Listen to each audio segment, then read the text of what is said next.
તો આજે આપણે ચણાનું શાક એક નવી જ રીતે બનાવીશું અને ચણાને બોઇલ કરવાની પણ ઝંઝટ નથી. તો તેના માટે અડધો કપ જેટલા દેશી ચણાને ઓવરનાઇટ માટે ગરમ પાણીમાં પલાળ્યા હતા. એટલે ચણા પણ સારા એવા પલળી ગયા છે.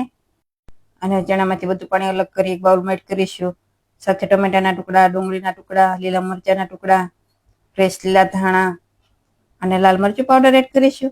સાથે હળદર પાવડર, ધાણા જીરું પાવડર, ગરમ મસાલો, સ્વાદ પ્રમાણે નમક અને અડધી સ્પૂન શુગર. પણ જો તમારે શુગર ના એડ કરવી હોય તો તમે સ્કીપમાં કરી શકો છો. અને 1 સ્પૂન જેવી કસૂરી મેથી એડ કરી સારી રીતે મિક્સ કરી લેશું. અને હવે પ્રેશર કુકરમાં 2 મોટી સ્પૂન જેવું તેલ એડ કરીશું.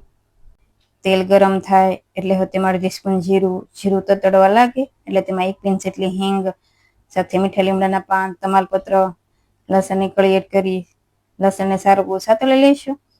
અને હવે તેમાં ચણા એડ કરીશું અને ગેસની ફ્લેમ સ્લો રાખી 5 થી 7 મિનિટ માટે સાતળશું એટલે મસાલા છે બધા સારા એવા સતળાઈ જશે. અને હવે આપણે અડધો કપ જેટલા ચણા લીધા હતા તો તેની સામે 1.5 કપ જેટલું પાણી એડ કરવાનું છે. અને હવે ગેસની ફ્લેમ હાઈ ઉપર રાખી 1 વિસલ થવા દઈશું. અને 1 વિસલ થાય એટલે ગેસની ફ્લેમ સ્લો પર 5 થી 6 વિસલ થવા દેવાની. એટલે ચણા છે તે સારા એવા કૂક થઈ જશે. તો તમને બતાવું, તમે જોઈ શકો છો ચણા પણ સારા એવા કૂક થઈ ગયા છે.